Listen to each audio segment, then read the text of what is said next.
بسم اللہ الرحمن الرحیم۔ السلام علیکم۔ عرب اردو 24 نیوز میں خوش آمدید۔ پاکستان پر سفری پابندیاں، سعودی وزیر خارجہ نے مسئلہ حل کرنے کا یقین دلایا ہے۔ وزیر اعظم عمران خان نے کہا ہے کہ پاکستان پر سفری پابندیوں کا انہیں پوری طرح علم ہے اور اس کے بارے میں سعودی وزیر خارجہ فیصل بن فرحان ال سعود سے بات کی ہے۔ اتوار کو سرکاری ٹی وی پر ٹیلی فون پر پاکستانی شہریوں پر کورونا کی وجہ سے عائد سفری پابندیوں کے بارے میں پوچھے گئے ایک سوال کے جواب میں وزیر اعظم عمران خان نے کہا کہ مجھے اسی طرح پورا علم ہے۔ ابھی سعودی وزیر خارجہ شہزادہ فیصل بن فرحان ال سعود دورے پر آئے تھے تو میں نے ان سے پوری تفصیل سے بات کی۔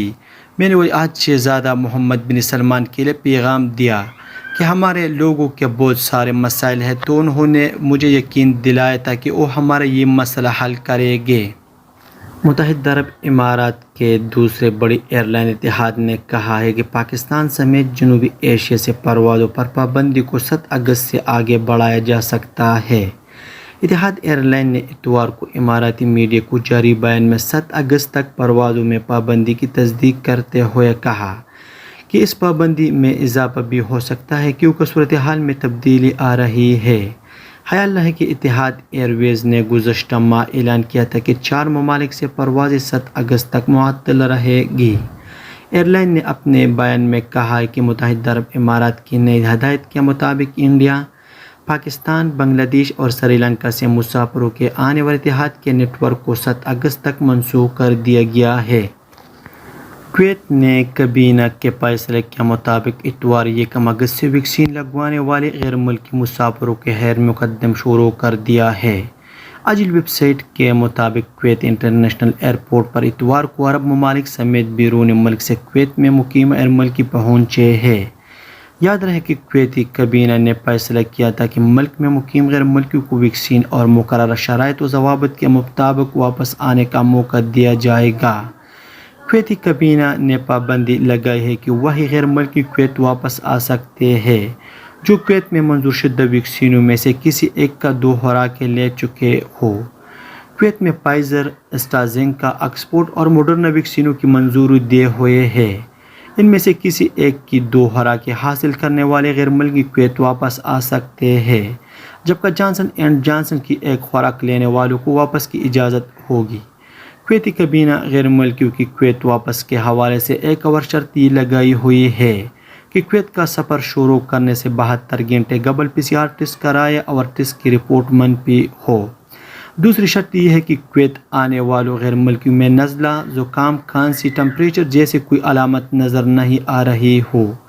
کویتی کابینہ نے یہ بھی شرط عائد کی ہے کہ کویت پہنچنے والے غیر ملکیوں کا 7ویں دن ہاؤس آئسولیشن کے دوران PCR کا دوسرا ٹیسٹ ہوگا۔ سعودی عرب میں پبلک پروسیکیوشن نے کہا ہے کہ مملکت آنے والے مسافروں کو یہ بتانا ہوگا کہ آیا وہ کورونا وبا سے متاثرہ کسی ملک یا وائرس کی کسی نئی شکل سے متاثرہ ملک گئی ہے یا نہیں۔ سعودی عرب میں بین الاقوامی پروازوں سے آنے والوں فضائیہ کمپنیوں، باہری جہازوں اور گاڑیوں کے ذمہ داران اور آپریٹرز کی ذمہ داری ہے کہ وہ مملکت آمد پر یہ بتائے کہ آیا وہ کورونا وبا سے متاثرہ کسی ملک یا وائرس کی کسی نئی شکل سے متاثرہ ملک گئی ہے یا نہیں۔ اجل ویب سائٹ کے مطابق پبلک پروسیکیوشن نے بیان میں خبردار کیا ہے کہ جان بوجھ کر یہ بات چھپانے پر 5 لاکھ ریال تک جرمانہ ہوگا۔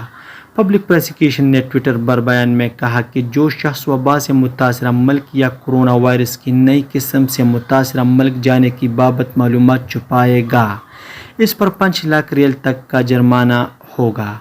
بیان کے مطابق اگر کسی اور قانون کے تحت اس پر کوئی اور سزا ہوگی تو وہ سزا بھی اسے دی جائے گی۔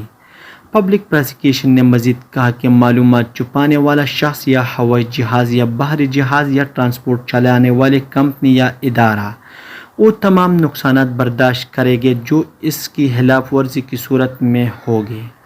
سعودی عرب کے مختلف علاقوں میں گزشتہ ہفتے تفتیشی کارروائیوں کے دوران 12,642 غیر قانونی افراد کو پکڑا گیا ہے۔ سرکاری نیوز ایجنسی SPAC کے مطابق مختلف کارروائیوں کے دوران پکڑے جانے والوں میں 4,180 افراد کے خلاف رہائشی ضوابط پر عمل نہ کرنے پر کارروائی کی گئی۔ اس کے علاوہ 991 ایسے افراد کو پکڑا گیا ہے جو اقامہ قوانین کی خلاف ورزی کر رہے تھے۔ تفتیش کے دوران پکڑے جانے والوں میں 7471 افراد سرحدی خلاف ورزیوں کے مرتکب پائے گئے ہیں۔ سعودی عرب میں موسمیات کے قومی مرکز نے پھر 2 اگست سے متعلق مملکت بھر میں موسمی تبدیلیوں کے حوالے سے پیشگوئی جاری کی ہے۔ اخبار 24 کے مطابق قومی مرکز کا کہنا ہے کہ پھر کو بھی جیزان، عسیر اور باہا میں گرج چمک کے ساتھ بارش کا امکان ہے۔ گرد آلود ہوائیں چلے گی اور ژالہ باری ہوگی۔ بارش کے بعد سیلاب بھی آ سکتا ہے۔ قومی مرکز کا کہنا ہے کہ نجران کے پہاڑی علاقوں اور مکہ مکرمہ کے بعض مقامات پر گرج چمک کے ساتھ بارش کا امکان، جبکہ گرد آلود ہواؤں سے مکہ مکرمہ ریجن اور جنوب مغربی علاقوں کے بالائی مقامات میں حد نظر محدود ہو جائے گی۔ غبار آلود ہواؤں کا سلسلہ نجران تک پھیل جائے گا، جبکہ ریاض ریجن کے جنوبی مقامات اور بحیرہ احمر کا جنوبی ساحل بھی گرد آلود ہواؤں کی لپیٹ میں ہوگا۔